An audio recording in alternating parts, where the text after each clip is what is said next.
Hello, lovely. Here for the casting, Richard Thorncroft. Oh, great. Mr. Banner's nearly ready for you, Richard. Crowthorne? Thorncroft. The Beamer! Kenny B! Bloody good to see you! Let's crack this baby open. Richard Crowthorne, 11 o'clock. Oh. Right. I speak the truth! I am afeard of no man! I am afeard of no creature! I am my own man! I am Clifton of Port Antonio! Do you feel me? Yeah, it's incredible. That's literally incredible. When did the idea for Mindhorn first come about? It's quite a few years ago. But it was probably about 8 or 9 years ago. We were friends and we're discovered a shared love of these sort of shows, you know. Bergerac, $6 Million Man, Magnum PI, Equalizer, Taggart, Rockford Files, Spender. Yeah, Wycliffe. Just those ones. Yeah. And then we went, how can you sort of have fun with those and without it just being a parody? And then we sort of hit upon it being about the actor and really, and I sort of thought, oh, Julian could play that sort of character very well. And once Simon had the first idea, which was about a phone call to the police. Oh, yes, from that one. from a suspect who says, I want to speak to Detective Mindhorn, and they say, isn't that a TV show? Yeah. And then that made you think, oh, that means we've got a whole TV show we can invent, and an actor who used to be in it, who wants his career to get back on track. So that gives you the whole arc of, you know, from that idea you can go, I can see how we could make this into a film, because it's got a sort of story and a character who needs something and a past, and, you know. But we genuinely love those shows, those old shows, you know. I do love them. I love watching the old Starsky and Hutch, the old Rockford Files, you know. And Bergerac's good, and Miami Vice I started watching just for sort of research, and just ended up watching the whole series again. Just going, this is great. Miami Vice was incredible, and they were a couple of style icons. They were a bit like Crockett and Tubbs, aren't we? A little bit. A really little bit. And in terms of getting the part right, because it's one thing playing an actor, it's another thing being an actor playing an actor. How is that, putting that on screen? It's very difficult, and you have to be twice as good an actor to play an actor. Not many of us can do it. And also with an eye patch, you have to sort of focus. And with one eye.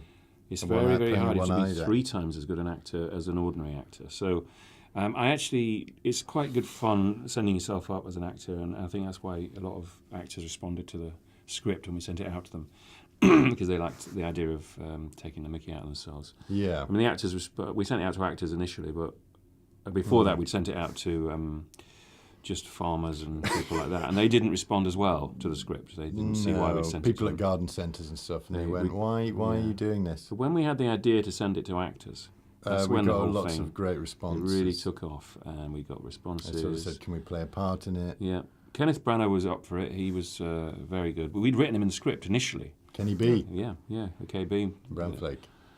The Brannigans. Brannigan's Bar and Grill. Branson Pickle. As I called him.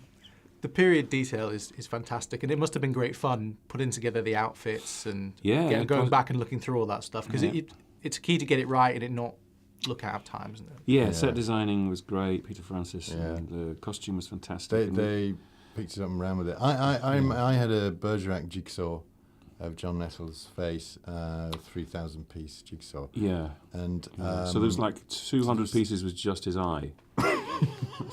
Yes, that's right. But I knew each one. I just imagine you at home, like upstairs, going, I've lost Nettle's pupil. I've lost his pupil.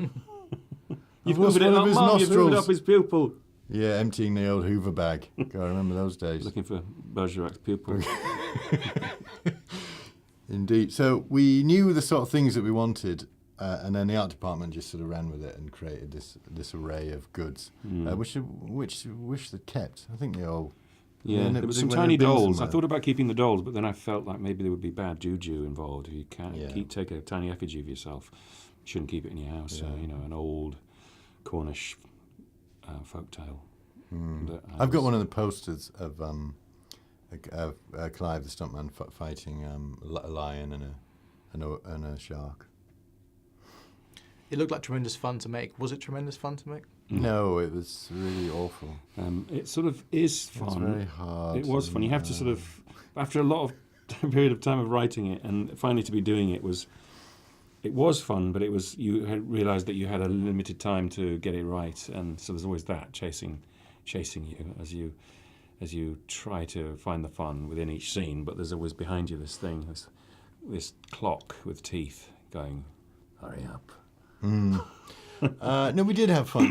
Towards the once we got quite a lot in the can, and we knew they weren't going to shut us down. That means filmed in the can. In the can. Carry on. Then so we were like, okay, so we've got half a film, and then we got a bit more relaxed, and we would have more relaxed. Yeah, we'd more improvisy, yeah. riffy when we were in scenes together, because we'd written it. We knew that where we could go with it a little bit. So that was quite good fun to do, actually. Those scenes, yes. So it was fun and real awful pain. The mixture of the question. two, yeah. And finally, after you finish promoting this, what's next for you both? We're just going to have a long holiday together, do aren't we? And much less. Talk about the film. Yeah. No. I'm gonna. Yeah, I think we are. But both. Yeah, we both got kids and probably have Not a with week each off. other, but with separate people. The movie is our child. Child, yes. Laugh at our child. Laugh yes. at it. But not with it. No, laugh at our child. You can laugh with it, at it. Yes. But don't treat it well. Treat it well. Be kind. Yes. It's truth time. You're living in a dream world. Can you see the truth?